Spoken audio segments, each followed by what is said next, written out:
Hello everyone, आज हम लोग अकबर के संबंधित 25 महत्वपूर्ण जीके देखने वाले हैं जो एग्जाम के लिए मोस्ट इम्पोर्टेंट है। यह प्रश्न हमेशा पूछे जाते हैं।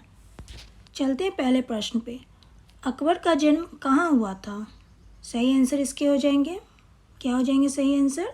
सही आंसर हो जाएंगे ए, अमरकोट में। अकबर का जन्म हुआ था अमरकोट में। चलते हैं अगले प्रश्न पे। अकबर की माँ का नाम क्या था? इसके सही आंसर हो जाएंगे, इसके सही आंसर क्या हो जाएंगे? सी, हमीदा बानो बेगम। अकबर की माँ का नाम था हमीदा बानो बेगम। चलते हैं अगले प्रश्न पे। अगला प्रश्न है,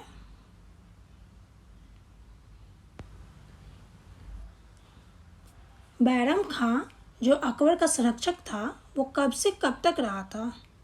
सही आंसर इसके हो जाएंगे, कब से कब तक रहा था? करेक्ट आंसर इसके हैं ए, 1526 से 1560 ईस्वी तक रहा था। बैरम खां संरक्षक रहा था अकबर का। ठीक है, चलते हैं अगले प्रश्न पे। अगला प्रश्न,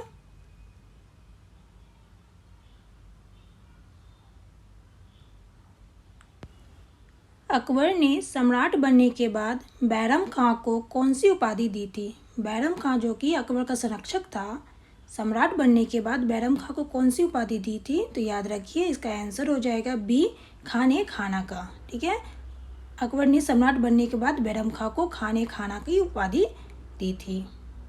चलते अगले प्रश्न पे। अगला प्रश्न है,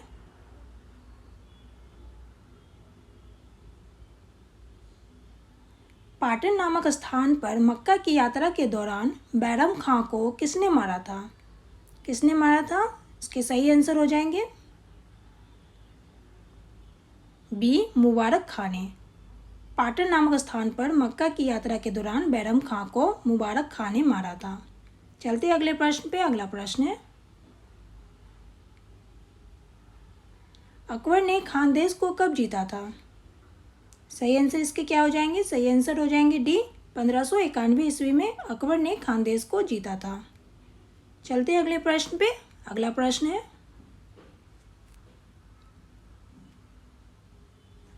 हल्दी घाटी के युद्ध में महाराणा प्रताप की सेना के सेनापति कौन थे? कौन थे सेना के सेनापति? हल्दी घाटी युद्ध में महाराणा प्रताप की सेना के सेनापति कौन थे? तो सही आंसर इसके हो जाएंगे, वो हो जाएंगे सी, हकीम खां सूर। ठीक है, चलते हैं अगले प्रश्न पे। अगला प्रश्न है,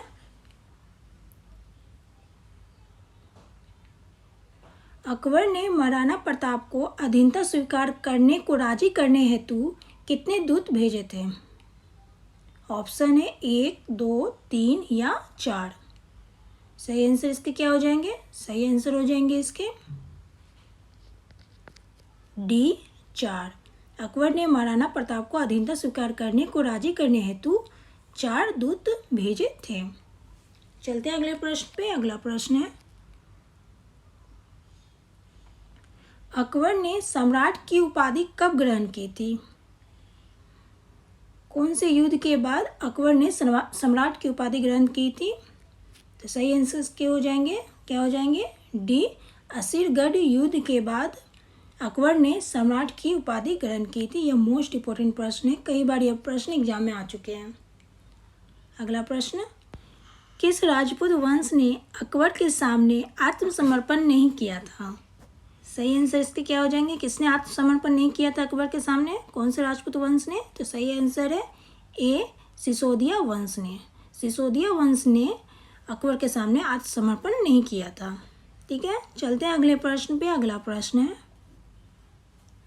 गुजरात विजय के उपलक्ष्य में अकबर के द्वारा किस स्मारक का निर्माण कराया गया था? इसके सही आंसर क्या हो जाएंगे? किस स्मारक का निर्माण कराया गया था? तो याद रखिए बी, बुलंद दरवाजा का। गुजरात विजय के उपलक्ष्य में अकबर के द्वारा किस स्मारक का निर्माण कराया गया था? तो याद रखिए बुलंद दरवाजा का निर्माण कराया गया था। ठीक है, ये भी मोस्ट इम्पोर्टेंट प्रश्न है, कई बार ये एग्जाम में पूछे जा चुके हैं। चलते हैं अगले प्रश्न पे। अकबर ने काबुल को किसके अधीन किया था? सही आंसर क्या हो जाएंगे? अकबर ने काबुल को किसके अधीन किया था? तो याद रखिए इसका करेक्ट आंसर हो जाएगा ए वस्तुनिसा बेगम के अधीन किया था। अकबर ने काबुल को वस्तुनिसा बेगम के अधीन किया था। चलते हैं अगले प्रश्न पे। अगला प्रश्न है, निम्नलिखित में से कौन अकबर को स्वयं मारा गया था?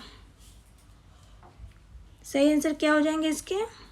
सही आंसर इसके हो जाएंगे बी अदम खां। चलते हैं अगले प्रश्न पे। अगला प्रश्न है, अकबर की सैन्य प्रणाली आधारित थी, किस पे आधारित थी? ऑप्शन है जमींदारी, मनसबदारी, सामंतवादी या इनमें से कोई नहीं। सही आंसर इसके क्या हो जाएंगे? सही आंसर हो जाएंगे बी मनसबदारी। अकबर की सैन्य प्रणाली आधारित थी मनसबदारी पे। ठीक है, चलते हैं अगले प्रश्न पे। अगला प्रश्न है, अकबर ने जाजिया कर कब समाप्त किया था? सही आंसर क्या हो जाएंगे इसके? अकबर ने जाजिया कर कब समाप्त किया था? तो सही आंसर इसके हो जाएंगे, वो हो जाएंगे सी 1564 ईस्वी में। ठीक है, चलते हैं अगले प्रश्न पे। अगला प्रश्न है, दीन ए इलाही की स्थापना अकबर द्वारा कब की गई? कब की गई थी दीन ए इलाही की स्थापना अकबर के द्वारा? तो सही आंसर इसके हो जाएंगे ए 1582 ईस्वी में। दीन ए इलाही की स्थापना अकबर द्वारा की गई थी 1582 ईस्वी में। ठीक है, चलते हैं अगले प्रश्न पे। अगला प्रश्न है, दीन ए इलाही स्वीकार करने वाला प्रथम और अंतिम हिंदू राजा कौन था? सही आंसर इसके क्या हो जाएंगे? कौन था? दीन ए इलाही स्वीकार करने वाला प्रथम और अंतिम राजा हिंदू राजा कौन था? तो सही आंसर इसके हो जाएंगे बी बीरबल। चलते हैं अगले प्रश्न पे। अगला प्रश्न है,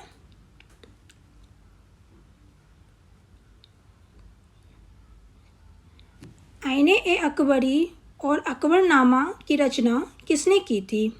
किसने की थी आईने अकबरी और अकबरनामा की रचना? सही आंसर इसके हो जाएंगे ए अबुल फजल ने की थी। ठीक है, चलते हैं अगले प्रश्न पे। अगला प्रश्न है,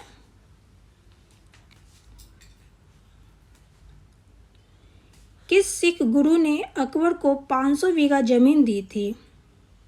सही आंसर इसके क्या हो जाएंगे? किस सिख गुरु ने अकबर को 500 बीघा जमीन दी थी? तो आंसर है ए रामदास ने। ठीक है, चलते हैं अगले प्रश्न पे। अगला प्रश्न है, अकबर का मकबरा कहाँ स्थित है? यह मोस्ट इंपॉर्टेंट प्रश्न है, यह भी कई बार एग्जाम में पूछे जा चुके हैं। ठीक है, तो इसके सही आंसर हो जाएंगे ए सिकंदरा में। अकबर का मकबरा स्थित है सिकंदरा में। चलते हैं अगले प्रश्न पे। अगला प्रश्न है, अकबर का पुत्र का नाम क्या था? सही आंसर इसके क्या हो जाएंगे? ए जहांगीर। एग्जाम में ऐसे भी पूछ ले जाते हैं, अकबर की मृत्यु के बाद उनकी उपाधि कौन ग्रहण की थी? तो जहांगीर। ठीक है, चलते अगले प्रश्न पे। अकबर की मृत्यु कब हुई थी? सही आंसर इसके हो जाएंगे कब मृत्यु हुई थी? तो करेक्ट आंसर है इसके ए 1605 ईस्वी में। 1605 ईस्वी में अकबर की मृत्यु हुई थी। चलते हैं अगले प्रश्न पे। अगला प्रश्न है,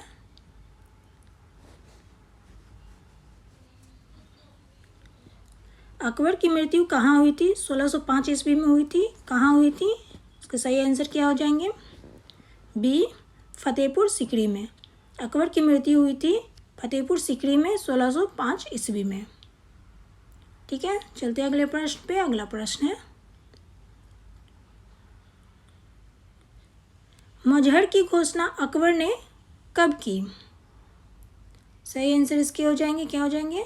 सी 1579 ईस्वी में। मजहर की घोषणा अकबर ने की थी 1579 ईस्वी में। ठीक है, अभी के लिए इतना ही। फिर मिलते हैं नेक्स्ट वीडियो में नए जीके जीएस के साथ, जो आपके एग्जाम के लिए मोस्ट इंपॉर्टेंट है।